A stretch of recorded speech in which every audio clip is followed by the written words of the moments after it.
November, I went into preterm labour out of the blue, just totally. So it was 21 weeks. I'd had my 20-week scan, everything was absolutely fine. I have got 2 living children, never ever had any complications with infertility, having my children.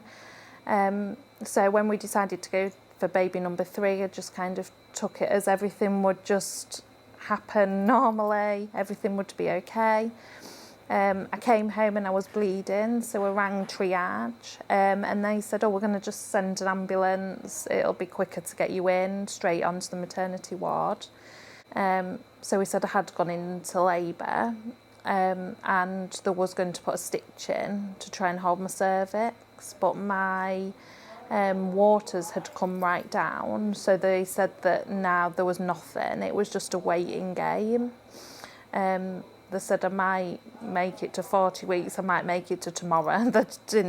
I just had to sit and wait. So this was the Monday, and on the Thursday my waters went, and within 20 minutes I was hemorrhaging. There was what felt like hundreds of people in the room, and the bleeding was just it just wasn't stopping. So a crash team was brought in and I was taken to theatre. So I was in theatre, I was put to sleep, I was given a drip between the room and going to theatre to try and dilate me, so I didn't know what I was going to be waking up to.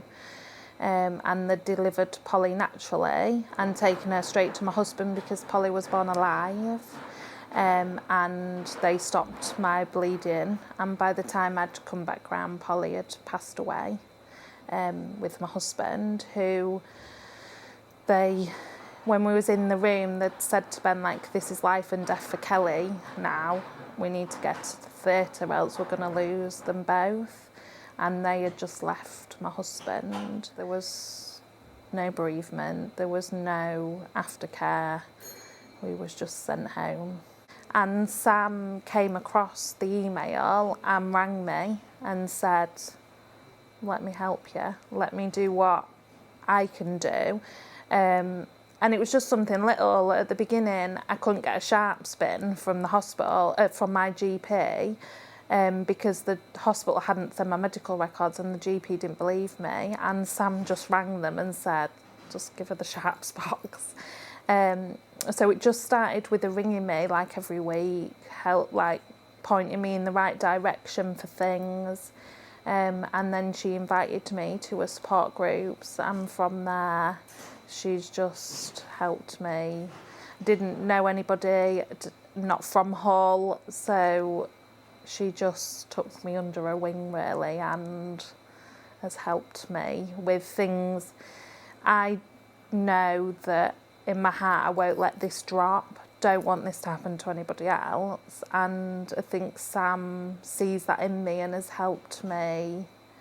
We're going to a meeting next month, but without her these things wouldn't have been possible because I wouldn't have known where to start. So without her I'd still be that annoying voice on the phone just trying to find some help, but Sam has really helped me. And my husband, we've done the support groups together, and she is, we would still just be in the midst of it all without her, I think.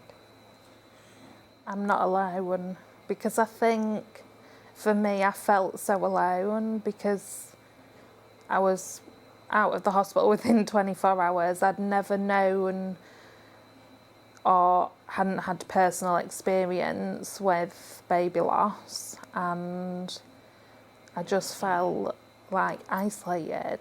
And I think Sam, the weekend, the girls, you make friends, and when you get older making friends is different. I think your friendship circles are smaller, you have special people in your lives, but when you go through something like this, you feel alone.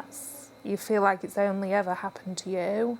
So I think these weekends just make you feel less alone. and that your story's heard, because I think that's all we all want, is to be able to share it and share it openly, because when you share it with friends and family, you do hide some facts because you're worried, you don't want to upset anybody, and you are really careful what you say. But I think this gives you the space to just say it how it is and be open, because we've all been through something horrendous and that brings us together.